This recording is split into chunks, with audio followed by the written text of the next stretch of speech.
बहुत विशेष तिथि है। वो क्या है? हरिवासर तिथि, मतलब एकादशी। एकादशी तिथि बहुत विशेष है।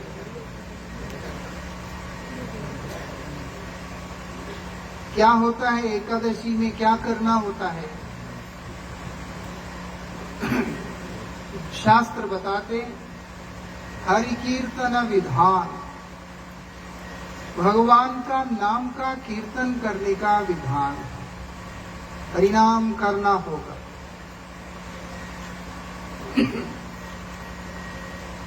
अभी हमने हमारे प्रभु जी के मुख से सुना, माता शबरी को भगवान श्री रामचंद्र जी उपदेश कर रहे हैं। ये सारे उपदेशों का सार यही है कि तुम भगवान का नाम का आश्रय ग्रहण करो। कोई तत्व की बात करे, कोई अलग अलग कहानियों के माध्यम से बोले, कोई पुराणों के माध्यम से बोले, कोई वेदों के माध्यम से बोले, किसी भी चीज को लेकर के बोलो, सार एक ही है। वो क्या है? नाम का आश्रय। जितना मर्जी आप ग्रंथ पढ़िए, जितना मर्जी आप सेवाएं कीजिए, जो मर्जी कीजिए, लेकिन अगर भगवान के चरणों में, उनके नाम में रति नहीं हुआ, आपका कोई भी साधन का वास्तविकता में सही मायने में अर्थ ही नहीं है। क्या महाराज बेकार चला जाएगा? बोलते ना, बहुत पुण्य मिलेगा। आप देखो मंदिर बहुत सारे हैं, ये तो नहीं है कि सिर्फ भक्त लोग ही दान करता है। जो माला नहीं करता है, जो कथा नहीं सुनता, वो भी तो दान पुण्य सब करता ही है। उसको क्या मिलता? तो पुण्य मिलेगा बस।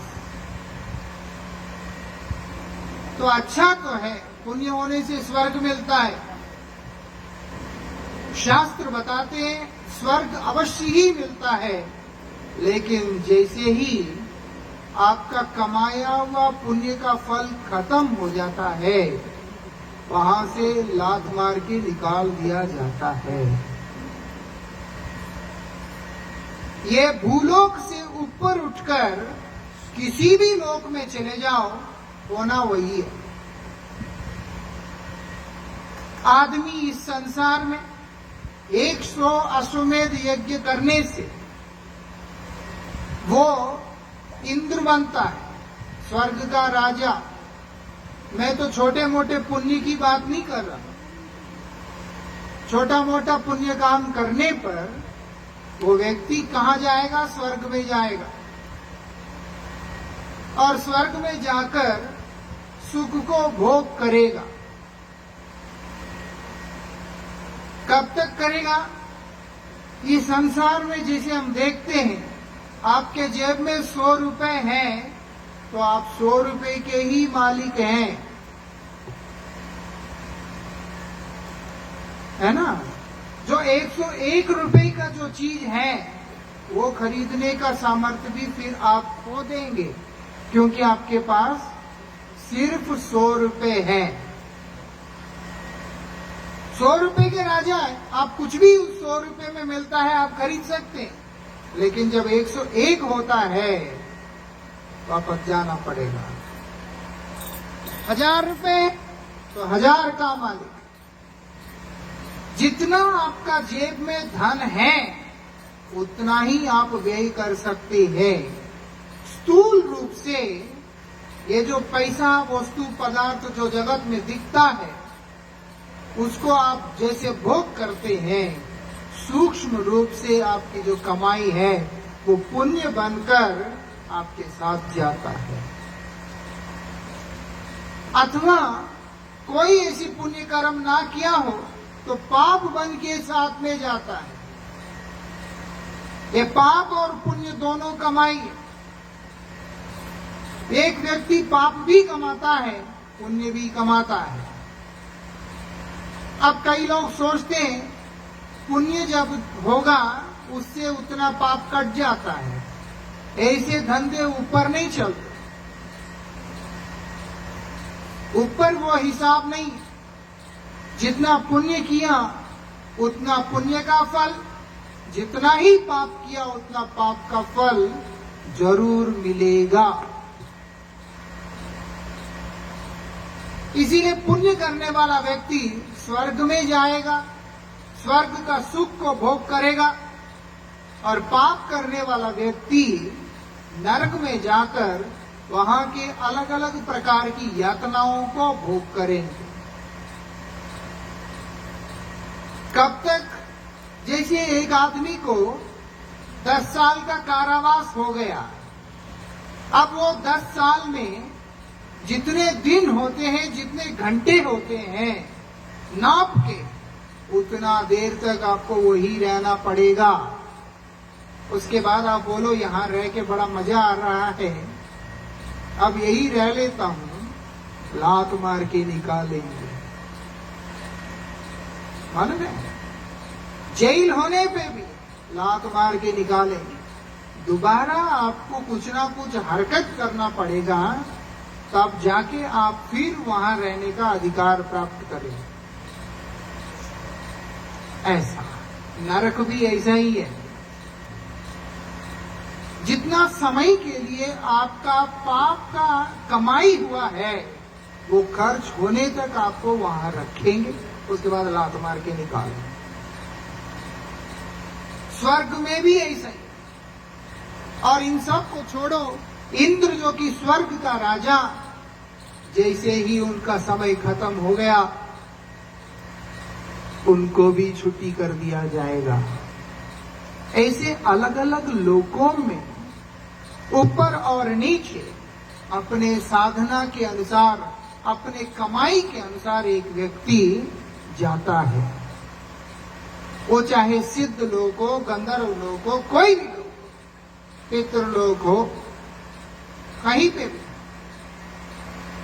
और वही चलते चलते ब्रह्मलोक तक पहुंचता है। 100 जन्म तक जिस व्यक्ति ने वर्ण और आश्रम का धर्म को सुंदर तरीका से पालन किया, वर्ण क्या कहते हैं? वर्ण 4 है, आश्रम 4 है। चातुर्वर्ण मया सृष्ट, मया सृष्ट, भगवान ने बनाया 4 वर्ण, जिसको कहते हैं ब्राह्मण, क्षत्रिय, वैश्य, शूद्र।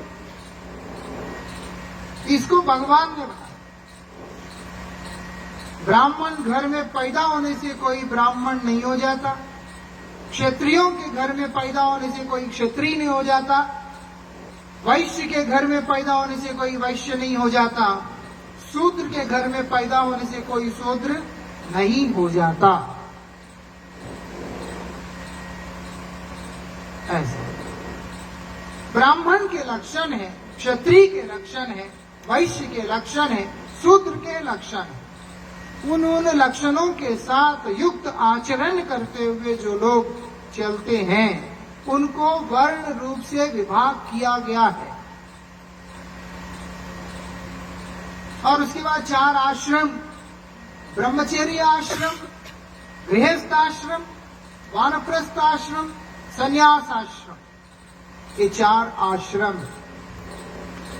एक व्यक्ति 100 जन्म तक 4 वर्ण और 4 आश्रम को सुंदर तरीका से पालन करता है, वो ब्रह्मा बनता है। इसीलिए ब्रह्मा आप भी बन सकते हो। ऐसा नहीं कि ब्रह्मा नहीं बन सकता कोई, आप भी ब्रह्मा बन सकते। भगवान कोई नहीं बन सकता, शिव कोई नहीं बन सकता, ब्रह्मा बन सकते, इंद्र बन सकते, और सब कुछ बन सकते।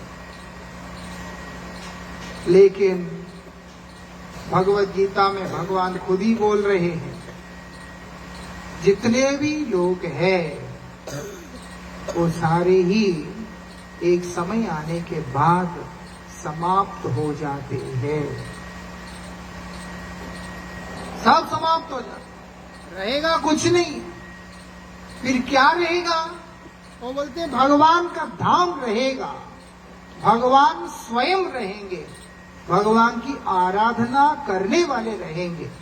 आप अगर देखते हो ऋग्वेद के अंतर्गत यह मंत्र आता है जिसमें बोला जाता है, ओम तद विष्णु परमं पदम सदा पश्यन्ति सूरय। तद विष्णु परमं पदम, तद मतलब वह वस्तु, विष्णु भगवान जो है वो इदम नहीं, इदम तो जगत है, ये संसार को इदम बोल के संबोधन किया, भगवान को इदम नहीं है, वो तद वस्तु है, उस जगत का वस्तु है, अप्राकृत वस्तु है। जो इदम के अधीन वस्तु है वो सब समाप्त हो जाएगा। इदम जगत, ये जो संसार है, इसीलिए आपका गांव भी आज जिस अवस्था में आप इसको देख रहे हैं, अगर 25 साल पीछे जाके देखेंगे, ये गांव का रूपरेखा ऐसा है ही नहीं। 50 साल पहले जाके देखेंगे, ये गांव का रूपरेखा ऐसा है ही नहीं। और अगर 100 साल पहले जाके देखेंगे, 200 साल पहले जाके देखेंगे, ये भी हो सकता है कि ये गांव का अस्तित्व ही ना हो। ये पृथ्वी समय के साथ अपना स्वरूप को परिवर्तित करती रहती है, जैसे हम लोग अपना शरीर को बदलते रहते हैं। क्यों? इदम बोल करके जो भी वस्तु है, ये जगत बोलकर इसमें कुछ भी स्थायी नहीं है, हमेशा एक जैसा रहने वाला वस्तु यहां पर नहीं है। इसीलिए यहां आपकी जो भी कमाई होगा उसका कोई अर्थ नहीं गिना जाएगा। आज ये अमीर है तो कल कोई और अमीर है, परसों कोई और अमीर है, अगले दिन कोई फकीर है, ऐसा। अनिल अंबानी का नाम सुना? धीरूभाई अंबानी का बेटा है, खत्म हो गया था, ऐसी अवस्था आ गया है ना। पिता के पास कुछ नहीं, मेहनत करा, बहुत आगे गया, बच्चे भी बहुत मेहनत किए, आगे गए। एक समय ऐसा आया, वो एक धड़ करके गिर गया। ऐसा कौन कितना ऊपर उठेगा, कितना नीचे गिर जाएगा, क्या करेगा क्या नहीं करेगा, किस अवस्था में रहेगा, इस संसार में किसी भी चीज का कोई भी गारंटी नहीं है। लेकिन क्या बोलते हैं? तद विष्णु। विष्णु मतलब कौन है? जो कि सर्वत्र व्याप्त है, ऐसा। एक ऐसी कोई जगह नहीं है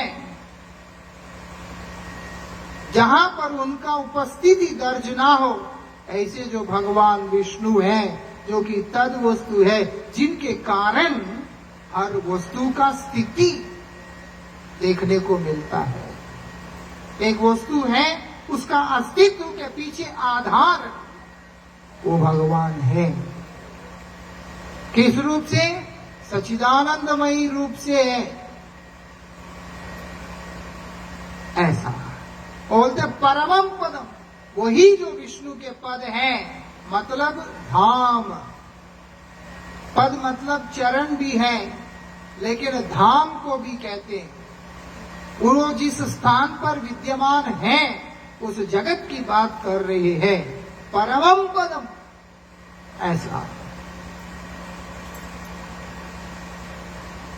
भगवान श्री राम लक्ष्मण जी को कह रहे हैं, क्या बोलते हैं? जननी जन्म भूमिश्च स्वर्गात् अपि गरीयस। कौन है? जननी और जन्मभूमि स्वर्ग से भी सर्वश्रेष्ठ माना गया है। हमें समझना चाहिए, हमारी जननी कौन है? भगवान स्वयं है।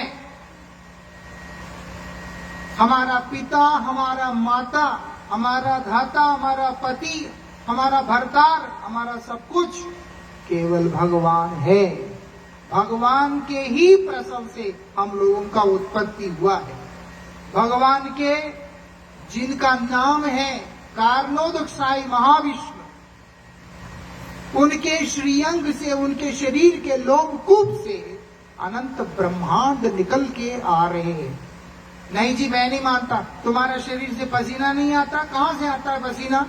वही तो ये लोमकूप में से तो निकल के आता है। पोंछ के जब गर्मी होता है तो कपड़ा निचोड़ना पड़ता है, इतना पानी शरीर के अंदर से निकल के आ रहा है। तुम्हारा शरीर से, हमारा शरीर से पसीना आता है। भगवान के दिव्य कलेवर से अनंत ब्रह्मांडों का उत्पत्ति होता है। यह है विशेषता। अनंत ब्रह्मांड निकलते उनके शरीर से। ऐसा जिसके शरीर से जो वस्तु निकल रहा है वो उसका जनक है ना। आपके वीर से उत्पन्न है जो संतान, वो पड़ोसी का बच्चा नहीं होगा, वो आपका ही कहलाएगा, है ना। जिस मां के गर्भ से बच्चा बाहर निकल के आता है, वृंदावन बिहारी लाल की। जिस मां के गर्भ से जो संतान का उत्पत्ति होता है वो उसी मां का बच्चा कहलाएगा। ऐसे ही भगवान के श्रीअंग से निकले हुए अनंत ब्रह्मांड, और वो भी कैसे? भगवान की अनंत शक्तियों के माध्यम से निकलता है। ऐसा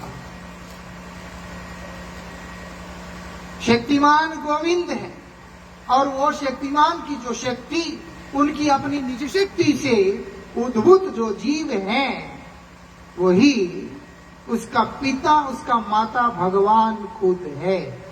इसीलिए बोलते हैं, तुम जिस चीज को श्रेष्ठ समझते हो उससे सर्वश्रेष्ठ अगर कुछ है, जो परम श्रेष्ठ कोई वस्तु है, वो कौन है? भगवान है। ऐसा खुद ही भगवान समझा। और साथ ही जन्मभूमि, हमारा ये जन्मभूमि है। हाँ जी है, शरीर का है, ये देह का। कल को मर के अगर हम अमेरिका में पैदा होते हैं तो हमारा जन्मभूमि भारत कहलाएगा। वो भाग्यशाली है जिसका जन्म इस पवित्र भारत के रज में हुआ। लेकिन अगर मर गया और इसके बाद यहीं से अमेरिका में पैदा हुआ, वो भारत का कैसे होगा? वो उसका मातृभूमि कौन सा है? अमेरिका। हम लोग पाकिस्तान को पसंद नहीं करते, है ना। कोई भी भारतवासी पाकिस्तान को पसंद नहीं करता, यहां तक कि संत भी क्यों ना, वो भी नहीं पसंद करता। सभी के रगों में जो है पाकिस्तान के प्रति एक है। लेकिन मर गया और पाकिस्तान में पैदा हुआ, मान लो, तब बोलेगा कि मैं भारत का हूं, मैं पसंद नहीं करता। तब तो वो पाकिस्तान का ही गुणगान करेगा। ऐसा ये शरीर का जन्म भूमि है, ये संसार जो है। लेकिन जिस जन्म की बात यहाँ पर हो रहा है वो है अविनाशी तत्व का, जो कभी नहीं मरने वाला, जो कि हमेशा रहने वाला, जो कि पूर्ण आनंदमयी सत्ता है। वो क्या है? आत्मा। उस आत्मा का उद्भूत स्थान जो है गोविंद का अपना निज धाम है। इसलिए बोलते हैं परमम पदम, श्रेष्ठतम स्थान अगर कुछ है वो क्या है? वो बोलते भगवान के दिव्य चरण है। ठीक है जी। तो बोलते हैं सदा पश्यन्ति सूर्य, भगवान नित्य है, अनंत है, आदि मध्य अंत रहित है। आदि नहीं उनका, मध्य नहीं, अंत भी नहीं, इन सबसे रहित है, इनसे अतीत है भगवान। बैठ जाइएगा। और बोलते सदा पश्यन्ति सूरय, वो भगवान को निरंतर कौन देख रहा है? कोई बता सकता है भगवान को कौन देखता है लगातार?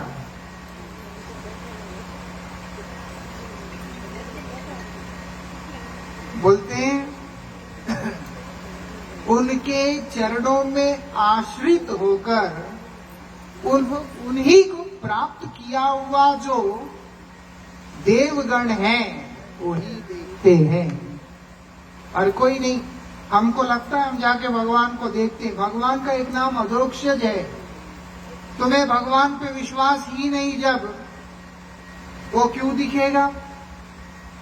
मालूम है भगवान चमत्कारी नहीं है, लेकिन भगवान के होने से अपने आप चमत्कार हो जाते हैं। वो हमें विश्वास दिलाने के लिए कि मैं हूं, वो चमत्कार नहीं करते। क्योंकि तुम और मैं ना मानने से उनका जाता कुछ नहीं है।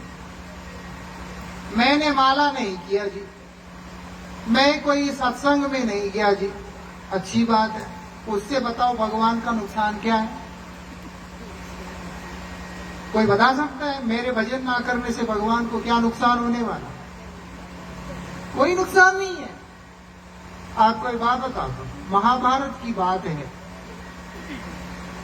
जब कुरुक्षेत्र का युद्ध हो गया, युधिष्ठिर महाराज राजा बन गया।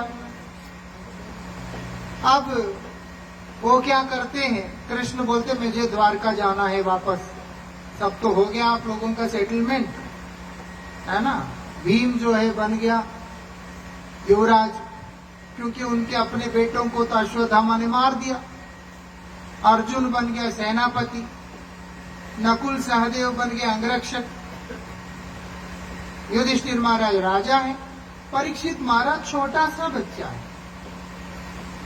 परीक्षित महाराज को बचा लिया था भगवान ने, वो छोटा सा बच्चा है। अब भगवान बोलते ठीक है मैं चलता हूं अभी वापस। ठीक है जी।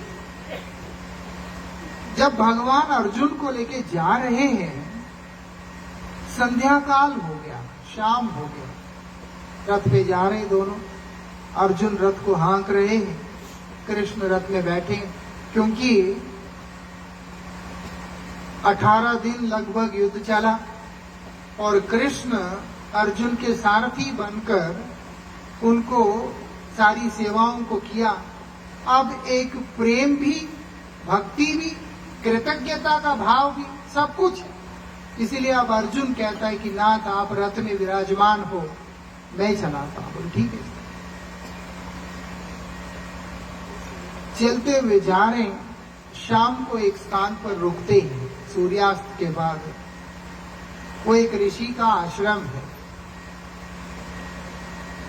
ऋषि से जब मिलते हैं, ऋषि बोलते इतना बड़ा महायुद्ध हुआ, उसके संबंध में पूरा विवरण ले रहे हैं।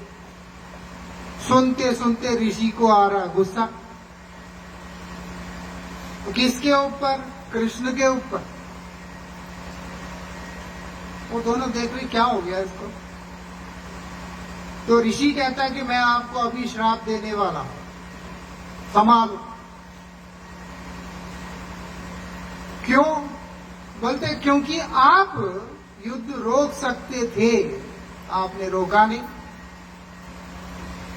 इतने लोग जो मर गए हैं उसका कारण आप ही हैं, इसलिए मैं आपको श्राप दे दूंगा। भगवान मुस्कुराते हुए कहते हैं श्राप देना चाहते हो? बोलते हाँ। बोलते दे दो। श्राप देना चाहते हो? बोलते दे दो, लेकिन याद रखना तुम श्राप दोगे वो मुझे लगेगा नहीं। क्यों? श्राप लगता नहीं भगवान को, लगा है। गांधारी ने श्राप दिया कि आपका यदुवंश का विनाश होगा, कृष्ण ने उसको स्वीकार किया, लगा। लेकिन यहां पर कृष्ण बोलते श्राप लगेगा नहीं। क्यों? क्योंकि अब मेरा लीला संवरण का समय है, आपका श्राप को स्वीकार करने का मेरा अब इच्छा नहीं है। तुम मुझे कुछ दे रहे हो, मैं वो लेना ही नहीं चाहता, तो इसीलिए वो तो मुझे लगेगा नहीं। लेकिन मुझे श्राप देने का जो दुस्साहस आपने की है, उसके लिए आपका कुछ बचेगा नहीं। अब फैसला करो और जो देना है जल्दी दो, हम आगे चलें। वृंदावन बिहारी लाल की। वो भगवान के चरणों में गिर गया क्षमा मांगने के। ऐसा कहने का मतलब है, कौन देख रहा है इसको? कोई भी नहीं देखता है, किसी को भी दिखता नहीं, सामने होने के बाद भी दिखता नहीं। इसलिए बोला अधोक्षज, जो देहेंद्रिय तक सीमित मन बुद्धि वाला जो व्यक्ति है, शरीर और इंद्रियों तक सीमित मन बुद्धि वाला जो कोई भी व्यक्ति है, वो भगवान को देख नहीं पाता। इसीलिए ऋग्वेद में बताया जा रहा है, कौन देख रहा है? उनके चरणों में आश्रय लेकर, उन्हीं में निरंतर रमण करते हुए, उन्हीं के दिव्य पद को जिसने प्राप्त किया है, वही भगवान को देख रहा है। ऐसा। और साथ में एक शब्द यूज हुआ, सदा। सदा मतलब है कि नित्य, हमेशा। ऐसा नहीं कि 1 साल देख रहा है, 2 साल देख रहा है, 4 महीना देख रहा है, उसके बाद कहीं और चला गया ना। सदा पश्यन्ति मतलब नित्य, निरंतर देख रहा है। देख रहा है, क्या देख रहा? देख रहा है कहने का अर्थ है, उस दिव्य धाम में जाकर सामीप्य, सालोक्य आदि मुक्ति को बड़े ही सहज बनाकर,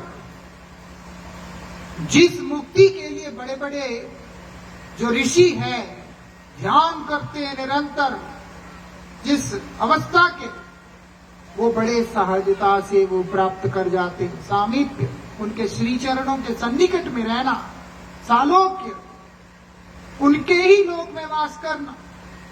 ऐसा करते हुए क्या करते? निरंतर उनकी सेवा में तत्पर होकर के उनको देख रहे हैं, ऐसा बता रहे हैं।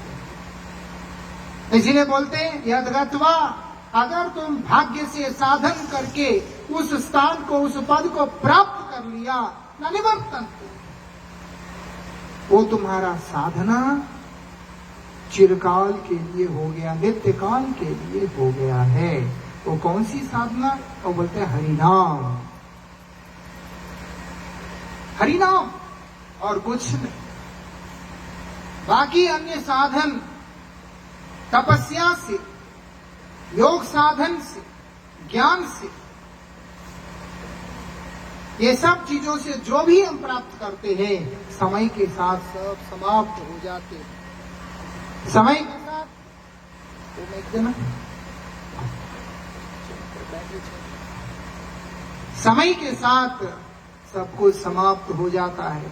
जो कभी भी समाप्त नहीं होता, चिरकाल के लिए रह जाता है, तो वो केवल और केवल हरिनाम है। वो हरिनाम करने के बारे में शास्त्र बतला रहे हैं। और आज का तिथि विशेष है, क्योंकि एकादशी तिथि है, भगवान की प्रिय तिथि है। आज जो व्यक्ति, आपको पता नहीं है, जिस प्रकार से एक छोटे बच्चे को पता नहीं होता, लेकिन उसके माता पिता को पता होता। बच्चे को नहीं पता, लेकिन उसके माता पिता को पता है। ठीक उसी प्रकार से हमें नहीं पता होता है, लेकिन गुरुजनों को पता होता है, भगवान को पता होता है। ऐसा क्योंकि वो लोग सूक्ष्मदर्शी हैं, दूरदर्शी हैं, वो सब कुछ देख सकते हैं। कैसे? भगवान की कृपा से। ऐसा इसलिए बोलते हैं हरिनाम का आश्रय लेने से हम सबका परम मंगल होगा। नाम को छोड़कर आप जो मर्जी पूजा करो, पाठ करो, तपस्या करो, योग साधन करो, सिद्धियां मिलेगा, रिद्धियां मिलेंगे, बहुत कुछ मिलेगा। मरने के बाद कोई भी चीज हमारे साथ जाएगा नहीं। भोग के उपकरण इकट्ठा कर लो, मरने के बाद कोई भी चीज साथ जाएगा ही नहीं। ऐसा विदेश से किसी ने हमको एक फोन गिफ्ट किया था, 80,000 का था जब दिया, ठीक है, जब दिया तब वो 80,000 का। पिछले साल हमारा एक्सीडेंट हुआ था, 3 दिन के बाद हमारे हाथ में फोन आया। हम तो पूरा होश में भी नहीं थे, 3 दिन के बाद आया। वो फोन खून में डूबा हुआ था, जैसे रसगुल्ला चाशनी में डूबा रहता है, ऐसे खून में डूबा हुआ था और खून सूख गया, क्योंकि किसी का हिम्मत नहीं पड़ा वो खून में डूबा हुआ फोन को साफ करे। जो गीला टिश्यू कागज होता है, गीला जिससे साफ करते पोंछते हैं, टिश्यू बोलते हैं उसको, उससे हमने ही बाद में रगड़ रगड़ के साफ किया तो निकला परत की तरह। चाहे 80,000 का फोन हो, चाहे 5 लाख का फोन हो, कंप्यूटर हो, कार हो, मकान हो, दुकान हो, मरने के बाद इधर ही पड़ा रह जाएगा। जो हमारे साथ कहीं जाएगा ही नहीं। कब तक एक वस्तु, एक चीज हमारे साथ रहेगा यही नहीं पता। ऐसे वस्तुओं के लिए बावले होकर दिन रात दौड़ना, शास्त्र बोलते हैं, मूर्खों के अलावा बुद्धिमान का काम नहीं है। वस्तु है तो उसका उपयोग करो, लेकिन उसमें आसक्त होकर उसी के पीछे जाकर उसी को कमाने के लिए अपने समय और जीवन को नष्ट नहीं करना। क्योंकि जिस दिन इधर से जाना है, हाथ पसारे जाएगा। हम एक महापुरुष ने लिखा, जाएगा जब यहाँ से कुछ भी न पास होगा, 2 गज कफन का टुकड़ा तेरा लिबास होगा। बस मतलब कितना है 2 गज, मतलब कितना मीटर होता है? 2 मीटर। बस 2 मीटर कपड़ा हमारे ऊपर होगा, 6 फीट का, और कुछ नहीं होगा। और कमाल की बात है, श्मशान में जलाने वाला वो भी उठा के ले जाता है। क्या पहन के जा रहे हो भैया, क्या जल रहा है, क्या वो कर रहा है? हमारे पाप पुण्य साथ जाएगा, वो भी हमेशा रहेगा नहीं, वो पुण्य भी हमें सुख देगा नहीं। इसलिए बोलते हैं हर चीज को छोड़कर एक काम करना। वो क्या है? स्मर्तव्यम सततम विष्णुम विस्मृतव्य न जात चेत। निरंतर भगवान श्री हरि का स्मरण करते रहना, उनका नाम करते रहना, उनका कीर्तन करते रहना, भूल से भी उनको भूलने का भूल नहीं करना। भूल से भी उन्हें भूलने का भूल नहीं करना। अगर किया तो जो परिणाम है वो अत्यंत भयंकर होगा। यहां बैठे हुए व्यक्ति, कोई किसी के साथ आज है कल नहीं है, कल नहीं है तो परसों है, कुछ भी हो सकता है। अव्यक्तादीनि भूतानि व्यक्तमद्यानि भारत। जो कभी हमारे साथ नहीं थे वो आज है, जो आज है वो कल नहीं है। लेकिन गोविंद हमेशा हमारे साथ हैं, साथ रहेंगे, हर श्वास में रहेंगे, हर अवस्था में रहेंगे। उनका शरण में रहना जन्म सार्थक हो जाएगा। वृंदावन बिहारी लाल की। अभी हम संकीर्तन करेंगे।